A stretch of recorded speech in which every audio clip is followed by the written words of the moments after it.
What's up, guys? I'm just a gamer and I'm back with another reaction video. Remnant Entertainment has been dropping developer diaries for their upcoming game, Control Resonant, and I actually had no idea. I'm actually shocked that I only just found these recently, just because I love the original Control, and when Control Resonance was announced, I was super excited to see that they were going to go with melee combat this time around, because that is right up my alley. And yeah, I'm just really bummed that I didn't see these beforehand. But regardless, better late than never. So in this video, we're going to be checking out the first developer diary titled Beyond the Oldest House. And yeah, I'm excited to see what they're going to show here, what they're going to talk about. So enough of me talking, let's get into it. So many people go at that bit. And there's something really exciting about that. I feel like we're standing on the shoulders of an aesthetic giant. Absolute cinema. Okay, so they like what they're doing. They enjoy what they're doing. And yeah, Control was kind of like, they've built something here with Control and they've got to, you know. My name is Mikael Kasurinen, and I'm the creative director of Control Resonant. I'm Juho Vainio, I'm the executive producer of Control Resonant. My name is Annika Lehtinen and I'm the lead gameplay animator on Control Resonant. I'm Anne-Mari Granrus and I'm the lead level designer on Control Resonant. My name is Elmeri Raitanen. I'm the art director of Control Resonant. I'm Sergey Malhov. I'm the lead gameplay designer of Control Resonant. I'm Vida Starcevic and I'm the senior community manager on Control Resonant. So the obvious big thing is All the that big- now we are outside of the all the oldest big house. roles. In the first game, you really only met people from the FBC. There's the world that's been warped by these supernatural phenomena, so it's kind of a messed up environment that is sometimes hard to process and understand. So literally sometimes about figuring out how do you navigate this type of environment. But it's also about Dylan, right? He is new to this world. He doesn't quite know himself either. So sometimes he's not quite sure like how to deal with certain things that he faces. We got to apply a lot of the lessons that we learned from the first game to the sequel. First, we had to figure out what it meant to make a Control game, what made Control special, and what we could improve. Wait. I'm trying to remember. Because in the first game, it was. Yeah, no, I'm misremembering because I'm trying to remember, like Dylan being like this being new to him, and I'm remembering that like he was actually caught when they were young. If I'm not mistaken, they were caught when they were still kids. So him not really learning anything because he was been stuck in those households. Okay, again, sorry. Did not mean to cut in there. Sorry. About it. Yeah, it's been a long ride, but I think the results will speak for themselves. I feel like we're standing on the shoulders of an aesthetic giant, so to speak. And for many years now, the developers and the players and Dylan, Faden alike, we have been staring at these oppressive, brutalist walls quite closely. So I think it's time to get a breath of fresh air. The first game is inside the oldest house, in isolation. And it's about Jessie, who's come from the outside world into that space, right? She's new to that reality. She hasn't seen any of this stuff before. So she learns a lot about these supernatural forces and the nature of the FBC and all of that, but she's kind of trapped inside. Dylan, he's always been inside the oldest house, or Okay, for so 20 years, his whole adult life. That's normal to him. So it feels poetic and right that now his journey is from within that place that we saw in the first game to the other direction. It's a reverse journey compared to Jesse, going from that isolation, captivity, that strange place that is normal to him, to the outside world. And that outside world is weird and strange to him, yet familiar to us. And there's something really exciting about that. Cool. Things that I'm most excited about for players to actually experience is all the cool new ways you can finish off all the enemies because we've put a lot of emphasis on that. Another thing I'm super keen about is the balance between the aberrant, the melee weapon, and the supernatural powers that Dylan has. So you can get really close with aberrant, and then you can take a step back and use the supernatural powers from a distance One part of the experience that I'm very excited about is the sense of motion that you have through the world.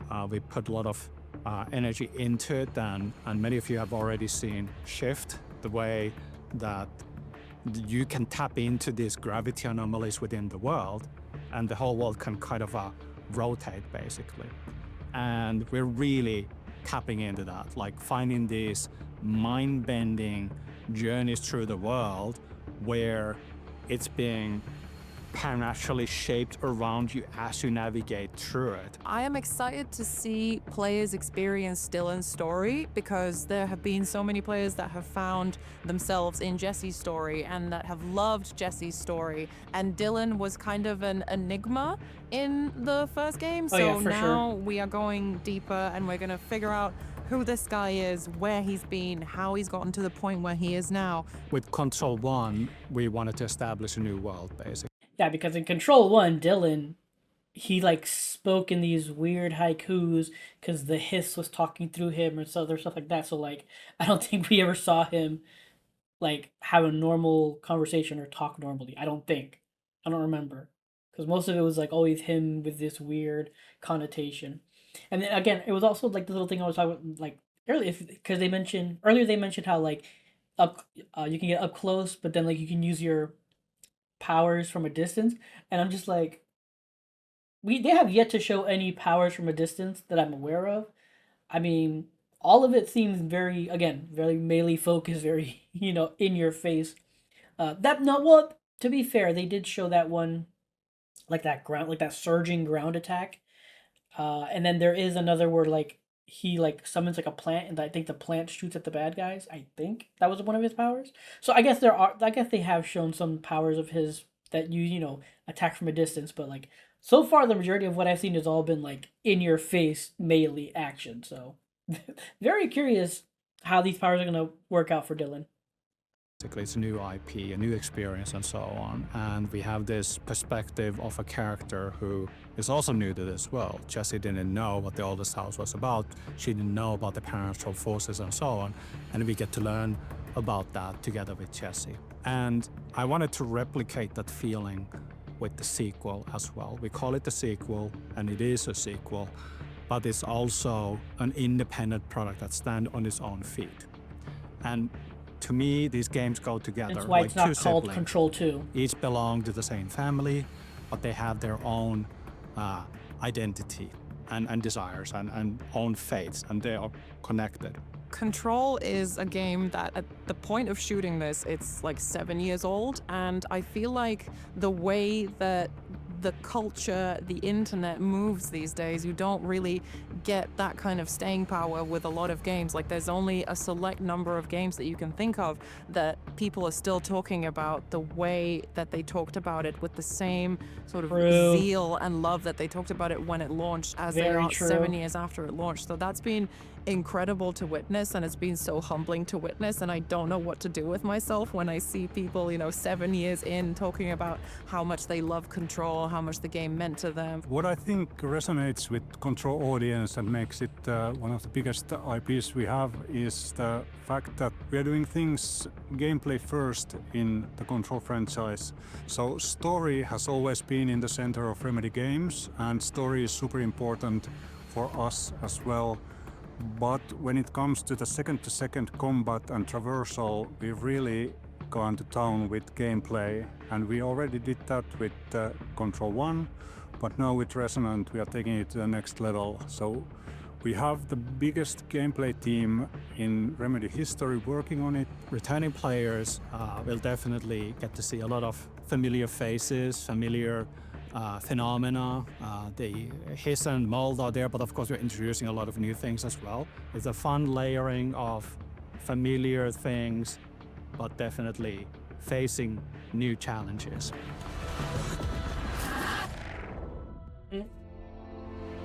Cool. I think the team really poured a lot of themselves into this game and really listened to the community and to their love and to their criticism for Control, and just improved on it in Control Resonant. We as a studio, we have existed for 30 years, so there's a really loyal fan base that mean a lot to us. And as we created Control Resonant, it had a special meaning to us. What we wanted to do was make sure that the fans get to experience the things that they've experienced with all the Remedy games in the past, yet at the same time, we wanted to do something new and unexpected, something that we're also invested and excited about, to expand the universe and do new things. When the trailer came out, it did feel bigger, and I think that's what stood out to me the most. Like, oh my god, all these people who I wouldn't think were a Remedy fan saw this and loved it. And I think my favorite is just seeing that bit in the trailer when Dylan walks out of the subway and he slams the aberrant open, and so many people go at that bit, and that's just so nice to see that.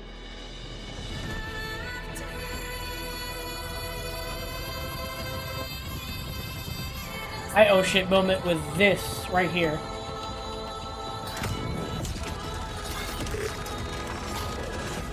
Absolute cinema.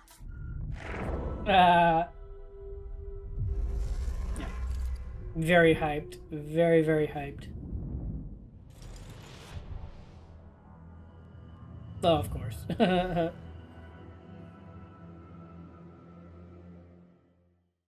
Alright guys, that was Beyond the Oldest House, the first developer diary from Remedy Entertainment for Control Resonant.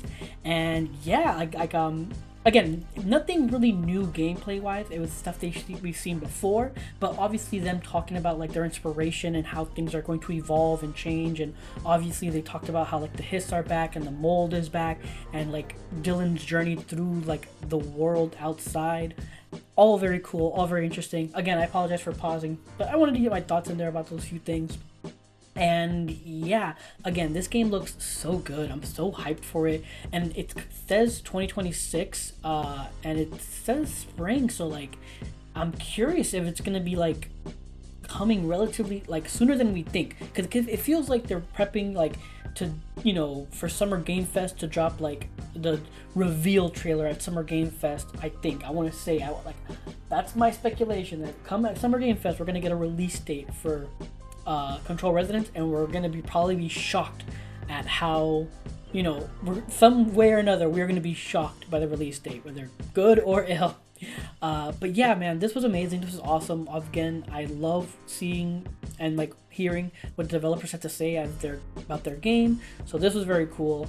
But yeah, those are my thoughts. That's my reaction. If you enjoyed this video, please leave a like or comment down below. I'd appreciate any feedback. Subscribe. I got multi-streaming down packed, so if you want, you can catch me on Twitch at twitch.tv/justthegamerinc, all together one word, where you can click link below, or you can catch me right here on YouTube. Just hit that notification bell to know when I go live.